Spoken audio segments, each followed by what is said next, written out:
Does it ever feel like your fingers lack agility? Like maybe you have a lot of speed and even a good amount of clarity, say something like Hannon, and yet you just still feel stiff. This is a really common situation, and it's often because the finger movement up and down is prioritized too much in teaching. It's important, but what's not prioritized enough is the spreading of the fingers in between, or like where the webbing actually creates more space. And well, why is that important? A couple things. For any Star Trek fans, you probably have seen the whole Vulcan thing. This is actually a really helpful thing to try. A lot of people struggle to put space between fingers without doing it equally on all 5. So that's something to first try, is not just the Vulcan shape, but can you also do it between anything? So for example, space between the 4th and the 5th finger only. Can you put space between the 3rd and the 4th? Can you put space between the 2nd and the 3rd? And can you do that with a floating thumb? Can you do it with a contracted thumb? Can you put space, this is the easiest one, between these 4 and the thumb?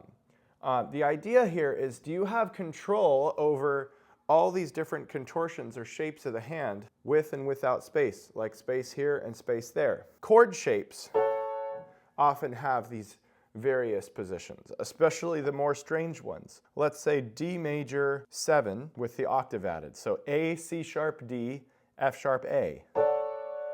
That would look like this, right? That's actually kind of contorted if you just hold it. There's space here and there's space here. A lot of people generally don't practice these things unless there's a chord to play. That's not enough practice to gain total fluency.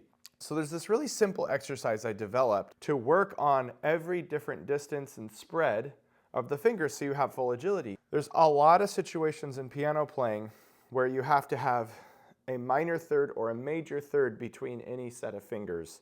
And that little bit of extra stretch often causes discomfort and inaccuracy. A great example, which I did not practice ahead of time, maybe I should have, the 3rd scherzo by Chopin. Right here we have G sharp, A, G sharp, E, D sharp, C sharp.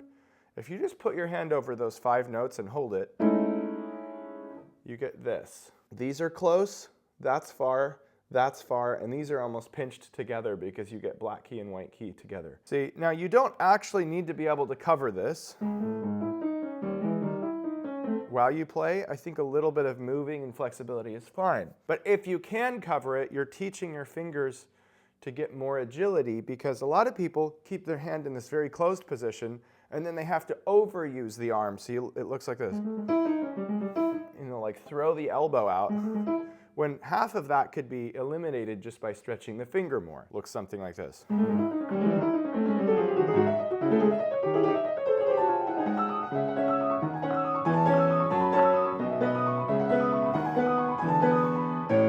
I'm going to stop there because it was kind of going well, and I don't want to chance it. But see, that's the point. You'll probably see I was moving here, but if I had an above view, you would also see quite a lot of this, these different sort of shapes. Now, here's the actual exercise. You could benefit from this if you're just playing Bach's Minuet in G.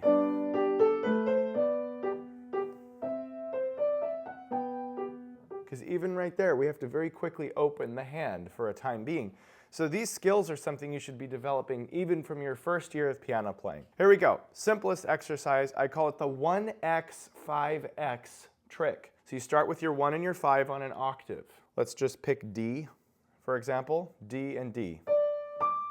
The X is a placeholder for the other 3 fingers, meaning 2, 3, or 4. And what you do, the pattern is 1, X, 5, X. So let's plug in 2 for X. So 1, 2, 5, 2. You have your first and your 5th finger set on the octave the whole time.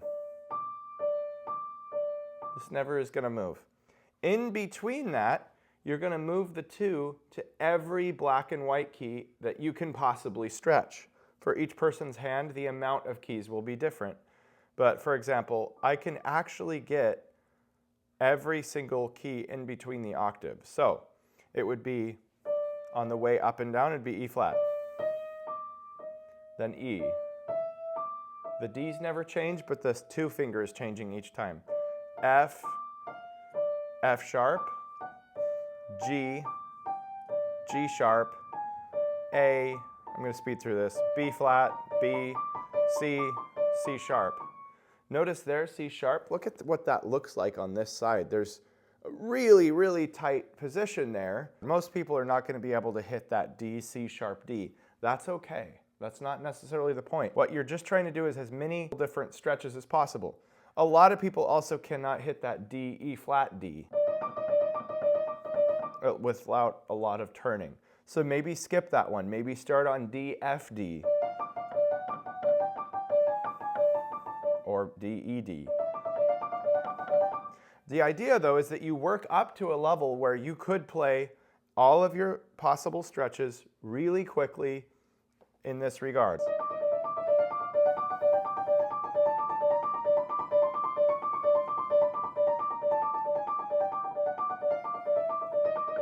And there was very little movement of the wrist or the elbow. Just enough to be relaxed, but not enough to mitigate or lessen the stretches between the 2 and the 5. What do we do with this now? First of all, if you know symmetrical inversion, that's why I picked D, as I would then start on D in the left hand and go reverse. Same finger patterns, 1, 2, 5, 2. And so on and so forth. Then you can do it hands together.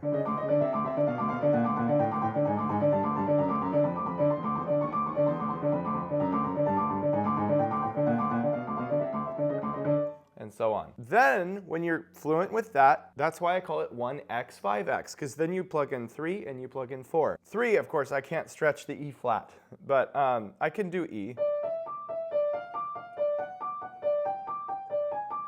And so on, all the way up to the C sharp. Maybe I can't do the E flat. Okay, so there's one, right? And then you get good at that, you do it hands together.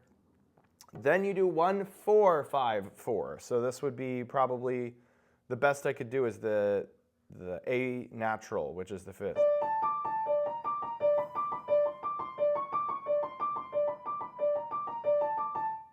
Maybe no, I can't do the tritone, that hurts. You don't want to play pain on any of this.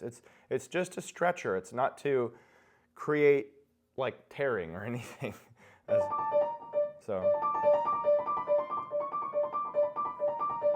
And again, all of these in inverted patterns. So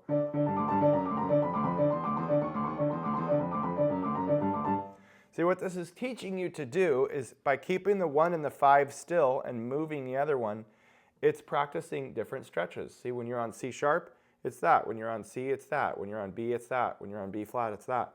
So you're literally building in muscle memory of all the possible stretches between every finger in the middle. That's why we do the 2, the 3, and the 4. Now, by the time where you're done with all of this, you can do hands separately and hands together in contrary motion, symmetrical inversion, every finger up and down with all stretches. And there's almost nothing that you can't play at that point that's a single note pattern. Let's say Rachmaninoff etude.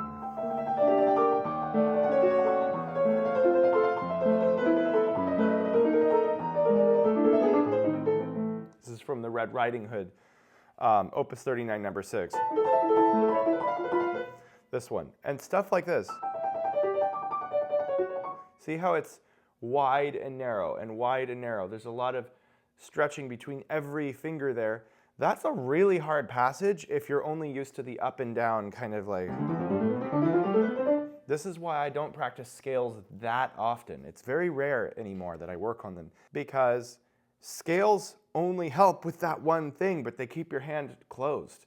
And most piano playing has a lot more of the stretches and the widening, the left and right movement of the fingers as opposed to the up and down movement of the fingers. That's really it. It's a simple exercise. If you do it consistently, even like 2-3 minutes a day, you're gonna find so much more comfort.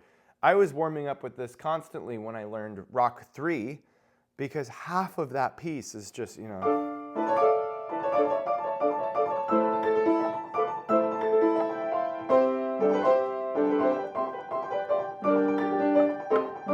Everything is different.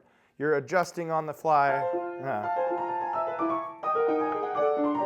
everything is like, you got this black and white, and then you got white and black, and then you got white and white, and far and narrow and close. What makes it hard is not the speed of the notes, of the articulation, it's the speed of the position changes. And that's what most people completely miss. They don't even think about it. In fact, I'd be really interested to hear from you in the comments. Have you even considered this concept before? Certainly some of you have. But most people, this is just subconscious. But a lot of people are missing notes because they're not aware of what those stretches are feeling like, and they're not practicing them regularly to get that agility. So, boom, there it is. Hope you enjoyed this tutorial. If you want to learn more, check out the links in the description. I've got a free piano guide. You can sign up for weekly tips on my newsletter. I've got a Key Learners Piano Club for adults. Technically anyone could join, but it's specifically for adult amateurs. You can read about it below. And a bunch of other resources, Instagram, just a bunch of stuff. I'm here to help, so if you have any questions, just let me know.